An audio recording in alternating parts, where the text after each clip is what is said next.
So hello everyone and welcome to physical education India. आज इस video में हम लोग अपने क्लास 12 के चैप्टर नंबर 6 के टॉपिक नंबर 2 को कवर करने वाले हैं, जो कि है measurement of cardiovascular fitness test, जिसको हम पढ़ेंगे हार्वर्ड स्टेप टेस्ट के थ्रू। ठीक है, तो हार्वर्ड स्टेप टेस्ट के बारे में हमको पढ़ना है, तो इस पूरे टॉपिक को हम बड़े अच्छे से समझेंगे। जिसमें जो फॉर्मूला दिया हुआ है उसको बड़े अच्छे से समझेंगे। फोटोग्राफ्स में आपको दिखाऊंगा ताकि अगर फोटो से रिलेटेड क्वेश्चन है तो आप उसको सॉल्व कर पाओ।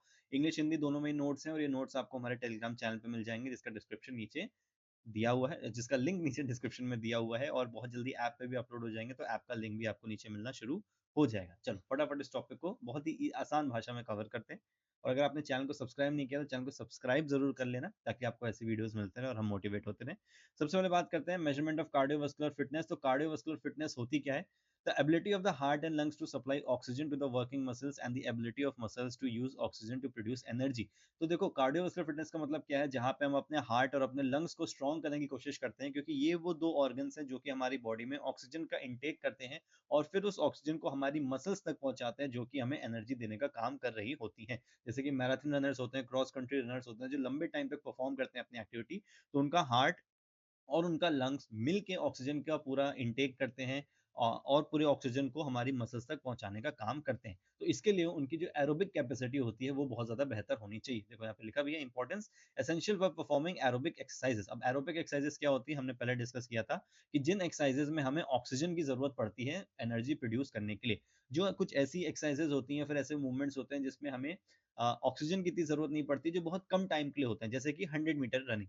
अब 100 मीटर रनिंग जनरली हम लोग कितना 11 सेकंड या 12 सेकंड इतने में कंप्लीट कर लेते हैं। तो यहाँ पे हमारी बॉडी एनर्जी बनाने के लिए ऑक्सीजन की मदद नहीं लेती है, हमारी बॉडी के अंदर ही ग्लाइकोजन स्टोर होता है, एटीपी होते हैं, जिसको यूज करके वो एनर्जी बना देती है। और ऐसी एक्सरसाइजेस को या फिर मूवमेंट्स को हम बोलते हैं एनएरोबिक एक्सरसाइजेस। ठीक है, या फिर एनारोबिक एक्टिविटी हम इसको बोल सकते हैं। ठीक है, तो ये क्या है? एनारोबिक का मतलब जहाँ पे ऑक्सीजन का यूज नहीं हो रहा, और एरोबिक का मतलब जहाँ पे ऑक्सीजन की जरूरत पड़ेगी। भाई हम 5 मिनट 10 मिनट 20 मिनट की एक्टिविटीज कर रहे हैं, जितनी हमारी बॉडी में इतनी एनर्जी नहीं है कि वो खुद इतनी एनर्जी दे पाए, तो वो ऑक्सीजन की मदद लेके फिर हमारी बॉडी में एनर्जी बनाना शुरू करती है। और इसी चीज का टेस्ट है हमारा कार्डियोवास्कुलर फिटनेस टेस्ट। ठीक है, मेजरमेंट कैसे होगा? Can be measured by Harvard step test and Rockport test. तो रॉकपोर्ट टेस्ट आपके में नहीं दिया हुआ है डिटेल में, हार्वर्ड स्टेप टेस्ट दिया हुआ है, तो इसके बारे में हम लोग यहाँ पे आज पढ़ेंगे। ठीक है, चलो, तो ये इमेज देख सकते हो, ये है आपका हार्वर्ड स्टेप टेस्ट। फटाफट इसकी कुछ कैरेक्टरिस्टिक्स देख लेते हैं। तो ये जो आपका हार्वर्ड स्टेप टेस्ट है, ये ब्रॉ ने डेवलप किया था अपनी टीम के साथ 1943 में। ठीक है, कि ये एक एरोबिक फिटनेस टेस्ट है, इस चीज का ध्यान रखना। मेजर क्या करता है? मेजर्स कार्डियोवास्कुलर फिटनेस और एरोबिक फिटनेस। ठीक है, तो ये आपकी कार्डियोवास्कुलर फिटनेस और एरोबिक फिटनेस को मेजर करता है by calculating the recovery rate. ये चीज इंपॉर्टेंट है कि ये आपकी रिकवरी रेट को कैलकुलेट करके आपकी कार्डियोवास्कुलर फिटनेस या फिर एरोबिक फिटनेस को बताता है। अब ये रिकवरी रेट क्या है, इसके बारे में हम अभी आगे पूरा पढ़ेंगे, और फॉर्मूला भी इसी से रिलेटेड है। इक्विपमेंट्स देखो हमें क्या क्या चाहिए। एक बेंच चाहिए 20 इंचेस हाई फॉर मैन, या फिर 16 इंचेस फॉर वुमेन। तो आप ये जो इमेज देख रहे हो, यहाँ पे ये बेंच आप देख सकते हो, तो ये कितनी होगी? ये अभी इस समय होगी 16 इंचेस, क्योंकि एक फीमेल इस टेस्ट को परफॉर्म कर रही है, और अगर ये मेल होता तो ये हमारे हो जाते 20 इंचेस की। ठीक है, चलो, और क्या क्या चाहिए? एक स्टॉप वॉच चाहिए जिससे हम टाइम नोट करेंगे, और एक चाहिए मेट्रोनोमी। मेट्रोनोमी क्या होता है? जनरली एक डिवाइस होता है जो कि आपका पेस सेट करने में मदद करता है। अभी जब हम आगे इसके बारे में पढ़ेंगे तो आपको पता चलेगा कि एक मूवमेंट करने के लिए हमें 2 सेकंड का टाइम मिलता है। तो जो मेट्रोनोमी डिवाइस होता है ना, वो हमें एक आइडिया देता है कि हमें किस पेस पे अपना मूवमेंट करना है, यानी कि वो 2 सेकंड का एक स्केल चलाता रहेगा, जिसकी मदद से हम अपनी स्पीड को मैच कर पाएंगे। तो ये एक डिवाइस होता है मेट्रोनोमी, जो कि हमारे पेस को या फिर हमारी स्पीड को फिक्स करने में मदद करता है। ठीक है, अब देखो प्रोसीजर क्या है, कैसे टेस्ट परफॉर्म होता है, बहुत अच्छा है, बहुत ध्यान से सुनना, बहुत इंपॉर्टेंट है। आप कहीं भी किसको कर सकते हो, या फिर आपके स्कूल में भी इसको परफॉर्म कराया जाएगा, तो आपको काफी अच्छे से आप इसको कर पाओगे। Step up and down 30 steps पर मिनट फॉर 5 मिनट। तो ये 5 मिनट का आपका टेस्ट होता है। ठीक है, और इसमें आपको हर 1 मिनट में 30 बार ऊपर नीचे करना होता है। 30 बार 1 मिनट का मतलब हो गया कि टोटल 5 मिनट में कितना हो जाएगा? 3 into 5 यानी कि 150 टाइम्स। ठीक है, 1 मिनट में 30 बार कर रहे हैं, तो 5 मिनट में कितना हो जाएगा? 150 बार हमें इसको अपने स्टेप्स को करना है। और एक स्टेप को करने के लिए हमें कितना टाइम मिलेगा? 2 सेकंड्स हमको मिलेंगे। ठीक है, अगर हम 60 सेकंड में 30 स्टेप्स कर रहे हैं, यानी कि अप डाउन कर रहे हैं, तो हमें एक स्टेप अप डाउन करने के लिए कितना टाइम मिला? 2 सेकंड्स हमको यहाँ पे मिलेंगे। ठीक है, तो काफी ज्यादा फास्ट टेस्ट है, इसलिए आपका कार्डियोवास्कुलर एरोबिक के लिए है।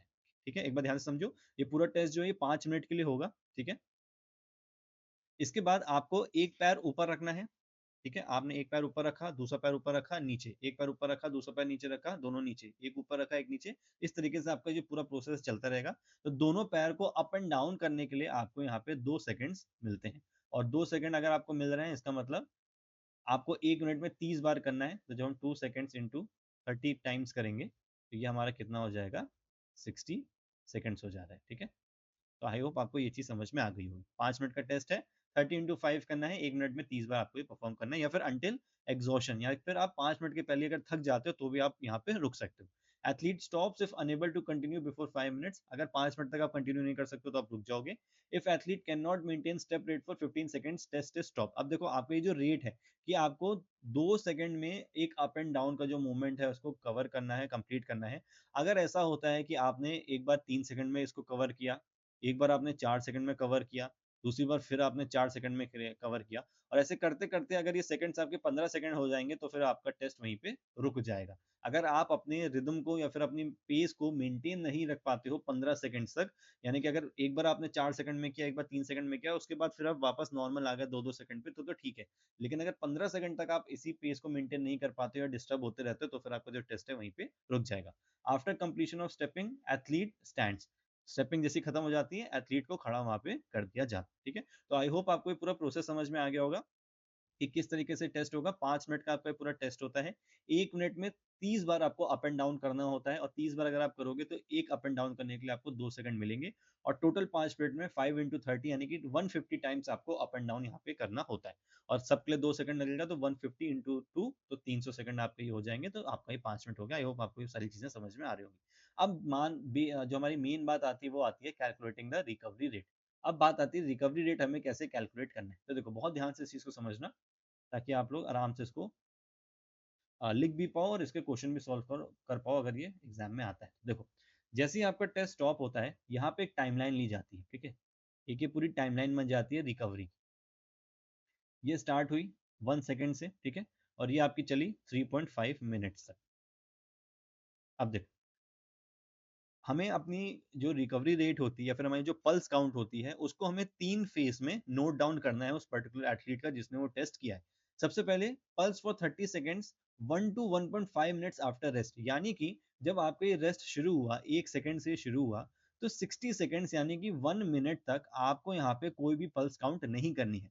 लेकिन जैसे ही रिकवरी का 1 मिनट हो जाएगा, उसके बाद 1 से लेके 1.5 मिनट्स यानी कि 30 सेकंड के लिए आपको यहाँ पे पल्स काउंट करना शुरू कर देना है। मैं 1.5 ही लिख दे रहा हूँ, 1.5 मिनट्स यानी कि 30 सेकंड्स के लिए अब आपको यहाँ पे पल्स काउंट करना है, ठीक है। आप पल्स काउंट कर सकते हो, नॉर्मल हाथ पकड़ कर सकते हो, या फिर यहाँ पे भी हाथ रख के आप कर सकते हो, ठीक है। तो 1.5 आपने यहाँ पे 30 सेकंड के लिए काउंट किया। इसके बाद फिर से 1.5 से लेके 2 तक आप वापस उस एथलीट को छोड़ दोगे, ठीक है। यहाँ पे 2 मिनट तक आपने वापस उसको छोड़ दिया। 1 से 1.5 यानी कि 30 सेकंड तक आपने पल्स काउंट करी। उसके बाद 1.5 मिनट से लेके 2 मिनट तक वापस छोड़ दो, कोई पल्स काउंट करने की जरूरत नहीं है। उसके बाद फिर से 2 से लेके 2.5 मिनट तक आप फिर से 30 सेकंड का यहाँ पे सेकंड पल्स काउंट करोगे, ठीक है। ये आपका सेकंड फेस हो गया, ये आपका फर्स्ट फेस हो गया काउंट का, ये आपका सेकंड फेस हो गया। जैसे यहाँ पे आपने 30 सेकंड का काउंट कर लिया, दोबारा से 30 सेकंड उस एथलीट को छोड़ दो, कुछ नहीं करना है। 3 मिनट तक कोई काउंटिंग नहीं होगी, और फिर जो लास्ट काउंट हमारा होगा वो फिर से हमारा 3 से लेके 3.5 मिनट तक यहाँ का होगा, ठीक है। ये पूरा हमारा 3.5 मिनट का थर्ड फेज काउंटिंग की हो जाएगी, ठीक है। तो आई होप समझ में आया होगा। पहला फेज कब काउंट होगा, जैसे ही आपका स्टेपिंग रुकी, एथलीट को खड़ा किया गया, 1 मिनट तक कोई कुछ नहीं करना है, उसको छोड़ दो, नॉर्मल सांस लेने दो जैसे ले रहा है। उसके बाद 1 से लेके 1.5 मिनट तक आप उसका पहला पल्स काउंट करोगे, उसको नोट डाउन करो। फिर 1.5 से 2 मिनट छोड़ दो, कोई पल्स काउंट नहीं होगा। इसके बाद 2 से लेकर 2.5 तक सेकंड फेस होगा, फिर से आप उसकी पल्स काउंट करो 30 सेकंड तक। फिर 2.5 से लेकर 3 तक कोई काउंट नहीं होगा, और फिर 3 से लेकर 3.5 मिनट तक दोबारा तीसरी बार उसका काउंट करो कि कितनी उसके पल्स रेट आ रही है, ठीक है। अब मानो हम यहाँ पे ले लेते हैं एग्जाम्पल कि पहली बार में हमें कितना पल्स काउंट आई, 95 पल्स आई उसकी 30 सेकंड के लिए। इसके बाद नेक्स्ट में 85 आई, और फिर नेक्स्ट में 55 आई। आई होप आपको ये दिख रहा हो। हाँ ठीक है, ठीक है। और नेक्स्ट में उसकी 55 आई। तो इस तरीके से हमने नोट कर लिया है कि उसकी पल्स काउंट कैसे। अब ऑब्वियस सी बात है, पहली वाले में ज्यादा आएगी क्योंकि वो रिसेंटली अभी उसने एक्टिविटी बंद करी है। तो जैसे जैसे रेस्ट का टाइम बढ़ता जा रहा है, आप देखो कि उसकी पल्स काउंट भी नीचे होती जा रही है, वो नॉर्मल होता चला जा रहा है, ठीक है। अभी हमारे पास कुछ आ गई वैल्यूज 95, 85 और 55।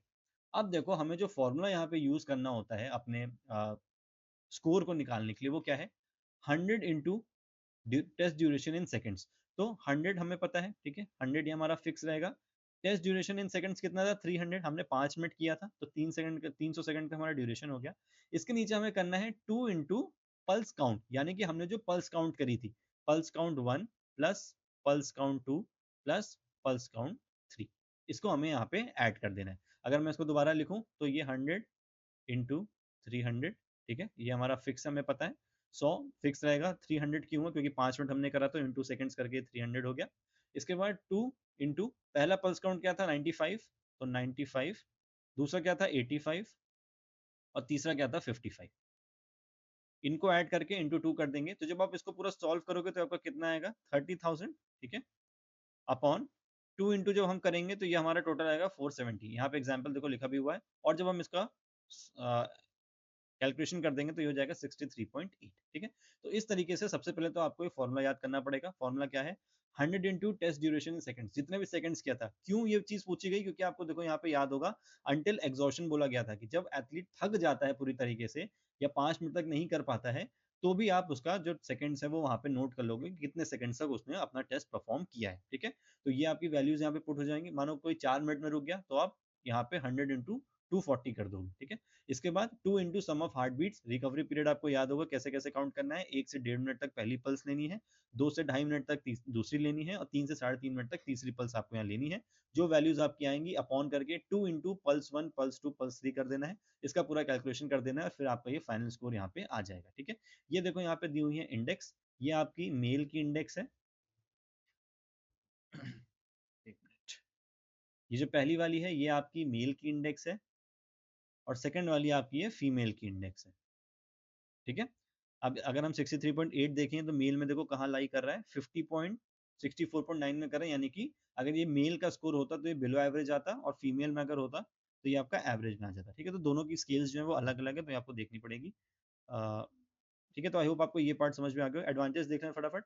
फायदे क्या होते हैं हार्वर्ड स्टेप्स के, मिनिमम इक्विपमेंट रिक्वायर्ड, बहुत कम इक्विपमेंट चाहिए। प्रोसीजर बहुत इजी होता है, ठीक है, हमने देखा ऊपर। मिनिमम कॉस्ट, अगर आपके पास बेंच नहीं है तो आप स्टेयर्स पे भी कर सकते हो अगर आपके पास सही लेंथ की स्टेयर्स हैं। Large groups can be tested simultaneously, आप बहुत सारे जो बच्चे हैं वो एक साथ आप इनको टेस्ट कर सकते हो और बहुत छोटी जगह इसके लिए चाहिए होती है, तो ये कुछ इसके फायदे हैं।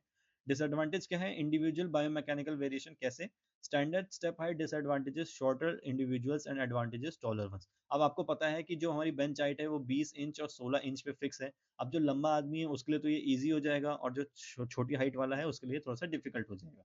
और ये जो आपकी हाइट होती है ये इंडिविजुअल की हाइट के हिसाब से मैनेज नहीं होती है, ये फिक्स ही रहती है। तो लंबे लोगों के लिए फायदा है और छोटे लोगों के लिए ये नुकसानदायक होता है। Body weight as a factor, overweight individuals में फाइंड इट डिफिकल्ट। अब जो ओवरवेट लोग हैं उनके लिए दिक्कत हो सकती है इसको करने में, और जो फिट है या फिर जिनका वेट कम है वो थोड़ा आसानी तरीके से इसको कर पाएंगे। तो ये दो डिसएडवांटेज है जो आपको पता होने चाहिए, ठीक है। ये पूरा हिंदी में लिखा हुआ है। आई होप आपको ये चीज़ समझ में आ गई होगी। अगर नहीं आई आपको समझ में तो आप नीचे कमेंट सेक्शन में लिख सकते हो, मैं दोबारा आपको इसको अच्छे से समझा दूंगा। कुछ क्वेश्चन कर लेते हैं। What is the primary purpose of Harvard step test, तो क्या पर्पस है इसका? To assess cardiovascular fitness and recovery rate, मेरे ख्याल से ये ठीक होगा। एवलेट फ्लेक्सिबिलिटी एंड बैलेंस नहीं, मैक्सिमम स्ट्रेंथ नहीं, मसल एंड्योरेंस नहीं, ठीक है। तो ये आपका cardiovascular fitness and recovery rate की बात करता है। सेकंड क्वेश्चन देख लेते हैं, which of the following is a recognised disadvantage of the Harvard step test regarding its fairness, तो इसमें से क्या एक डिसएडवांटेज है? तो ये आपके लिए होमवर्क क्वेश्चन है, आप इसको रीड करके नीचे कमेंट सेक्शन में आंसर इसका लिख सकते हैं, ठीक है। तो आई होप आपको समझ में आ गया होगा। इंपॉर्टेंट है ये टॉपिक आपके लिए, आपसे पूछा जा सकता है और फॉर्मूला याद करना बहुत ज़्यादा इंपॉर्टेंट है। आपको वैल्यूज दी जा सकती हैं जिसके बेसिस पे आपको इसका आंसर निकालना होगा, और क्योंकि फॉर्मूला बहुत सिंपल सा है इसलिए इसके आने के चांसेस बहुत ज़्यादा है। तो आई होप आपको समझ में आ गया होगा। कोई भी फीडबैक है तो आप कमेंट सेक्शन में लिख सकते हो। Thank you so much for watching this video.